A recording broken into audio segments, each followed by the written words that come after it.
moving to Africa, and if somebody want to see me, they can come see me. I'll fly back to see my parents, my grandparents, my family, but I am not going to bind myself to a country that doesn't give a damn about me so I can see my mom or grandma more often. I'm breaking this. We're getting out of here.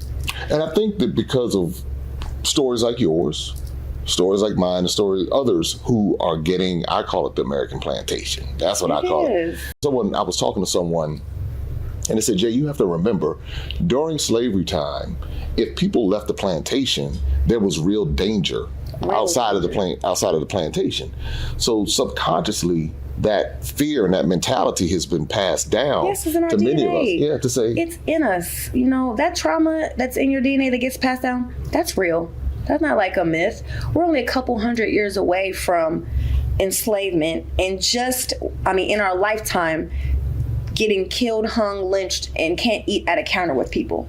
We have people in our families that experience that. Absolutely. So that's a reality. And do you think that could contribute to the lack of wanting to travel outside of the block, because they want to be on the block so bad. How hard do they fight to be in them neighborhoods with them whites? Yeah. So they're gonna leave to go to Africa. They spent years fighting, marching, and getting killed to live to buy houses in these neighborhoods, to go to these schools. So I'm never gonna downplay. I respect what our ancestors and the people before us did to make it easier or better for us to assimilate and be a part of America. And they had to go through so much, so I can understand where they're coming from. But me, I'm like, y'all did all that and then shit really changed. Yeah. I'm leaving. Yeah, I mean, and they have lost their life. What else can you do in America? What else can you do? I mean, they've done everything, and we still are in the same place. So what do you say about people, Gen Xers and millennials, and then even Gen Z?